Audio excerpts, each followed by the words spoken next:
All right, so I'm gonna walk through this as easy as possible as I can. This is gonna be a little bit of a shocker and everything, but we're going to further down refactor the reducer so that we can create an action that is not gonna have you rebuild this page all the time, and restructuring it.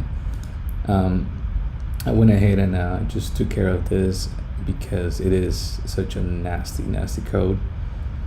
And when I was working on it, I was like leaving out the different parts, or actually commenting out like the stuff that I'm about to delete. But yeah, so let me just run through the code and let you know what's happening. So we're gonna build kind of like a black box that is gonna let us do this without having to do it all the time. And with that, we create a new file called create data context. And this is what is gonna basically create the reducer, the action, and the initial state, such that you don't have to recreate this page all the time with all this stuff. It just further down, like refactors everything that you're putting in. And so this is why we're doing this. So we're just extracting now the functionality. But as I mentioned before, what we did before, we can keep it, and it works exactly, it works just fine. This is more like reducing the amount of code we have to do in a single page. So now you're gonna have like two different places where instead of recreating this thing, this is actually gonna recreate anything you put in here. Say that you're gonna need to do another file that is gonna let you do I don't know, add pages to the whole section, build another CRUD system within the current CRUD system.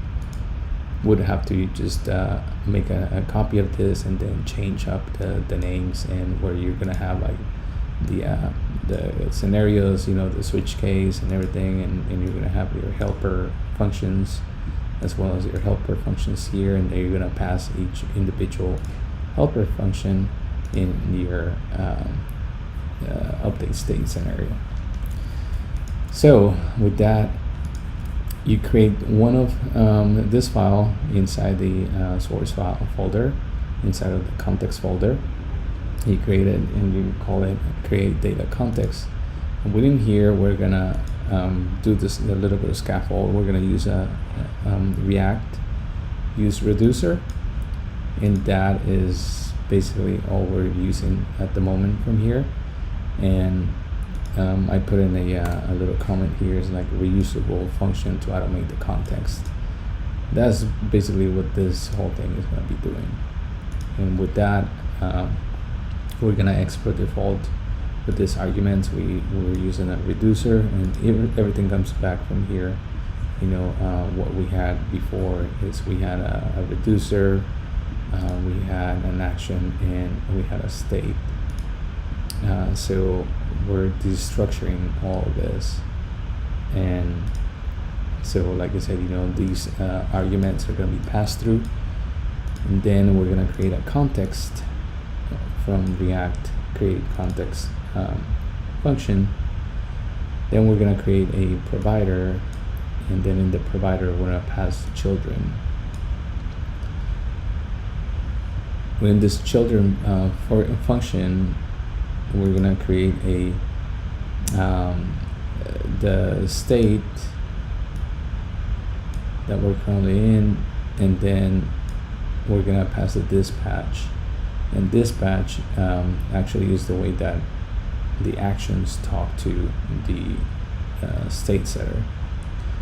But so this is gonna use the reducer, and the reducer takes two arguments. It takes the reducer and the initial state. So basically, going back here, the reducer is basically talking about what type of reducer is being used, and then is setting up the initial state value.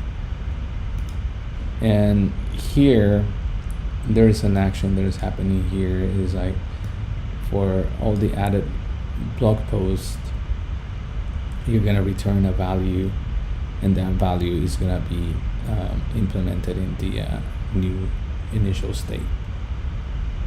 And so we're gonna do that by creating a bound action, and this is just a declaring a placeholder for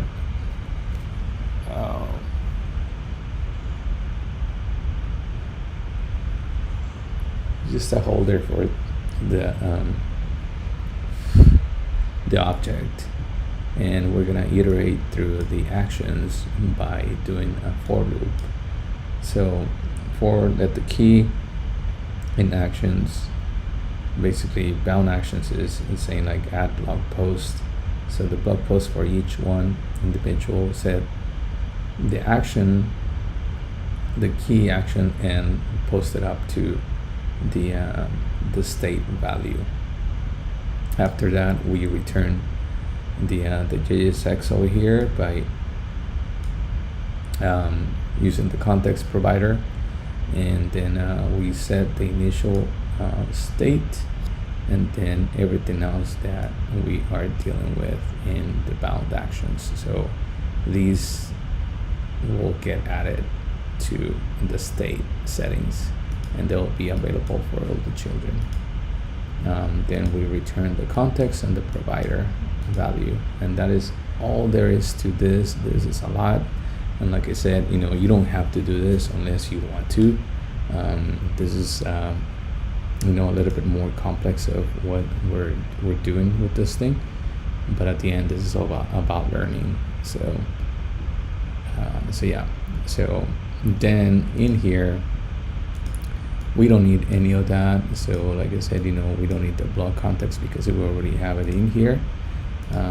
We don't need the React because we're not exporting any JSX, and we modify this function to use a dispatch and return the value or the type for adding the blog post. After that, we export out. Remember, in the past we export out the blog context, but blog context doesn't exist anymore. So instead, we export out a context and provider, and we create the data context using this new file. And it's up here. We imported it in, so we're exporting it, and we're passing on those arguments. Remember, we set up the arguments to have reducer actions and initial state. So that's what we're passing here: reducer action and initial state. That is the value, which is equals to an empty array. And yeah, that basically it takes care of everything else that we're doing. So this is just a lot to go into and everything, but we had to do it. Also, in the blog screen, we change the add blog context to just use the context value. And then we needed to update the use context to use context, and in here we're doing state value instead of data value, because we're not using anymore the data value, we're using the state value. And like I said, in the past we could change it to blog post or whatever, but just to keep it all easier to remember, we're adding it as a state value.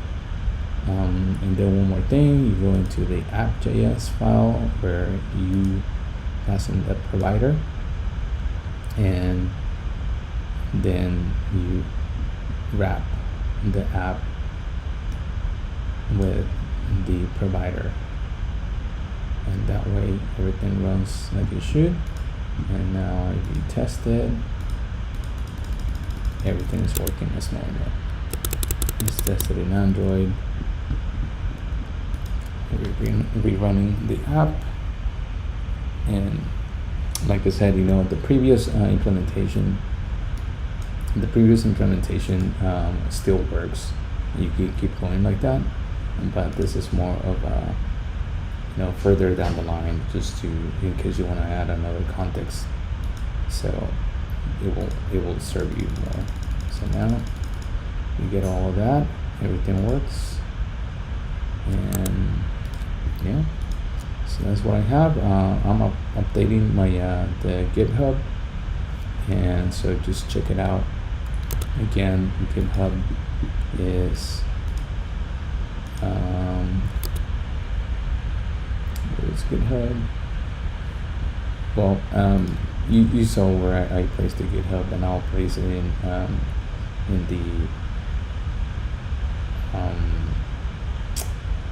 the video messages. Okay, so thank you much.